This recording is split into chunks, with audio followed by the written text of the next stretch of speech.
دنیا کے نقشے پر اس طرح اچانک اور بالکل غیر متوقع طور پر وقت کی عظیم ترین مسلمان مملکت کا رونما ہو جانا یقیناً مشیت ایزدی اور حکمت خداوندی میں کسی بڑی تدبیر کے سلسلے کی کڑی تھا۔ یہ نوٹ کر لیجئے کہ پاکستان کے قیام سے چند مہینے قبل بھی کسی کو کوئی امکان نظر نہیں آتا تھا کہ پاکستان قائم ہو جائے۔ نے اپنی کتاب جو پھر بعد میں لکھی ہے، اس تحریر کے یوں سمجھیے کہ 20 برس کے بعد استحکام پاکستان، اس میں ثابت کیا ہے کہ قیام پاکستان خالصتاً ایک معجزہ ہے، کوئی آثار نہیں تھے۔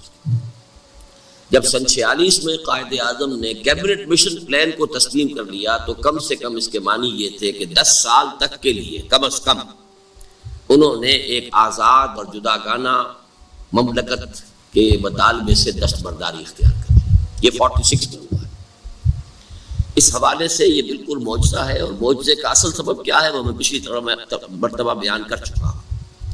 یہ در حقیقت سنت الہی ہے، قانون خداوندی ہے۔ کب کوئی قوم اگر اللہ سے کوئی دعا کرے کہ اے اللہ اگر یہ کام ہمارا ہو جائے تو پھر ہم یہ کریں گے، جیسے کہ ہم نظر مانتے ہیں، انفرادی طور پر اس کو نظر کہتے ہیں، اللہ اگر میرا یہ کام ہو جائے تو اتنی خیرات کر دوں گا، اے اللہ اتنا اگر میرا معاملہ ہو جائے، یہ مسئلہ درست ہو جائے تو میں یہ نوافل پڑھوں گا وغیرہ۔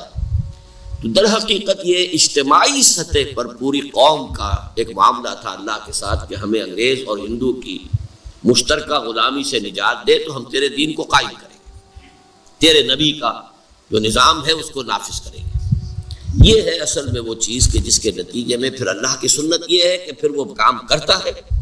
فَنَنظُرَ كَيْفَ تَعْمَلُونَ، تو پھر ہم اب دیکھیں گے کہ تم کرتے کیا ہو، تم اپنا وعدہ پورا کرتے ہو کہ نہیں کرتے۔ اس سنت خداوندی کے تحت یہ معجزہ پاکستان کے قیام کا صادر ہوا ہے۔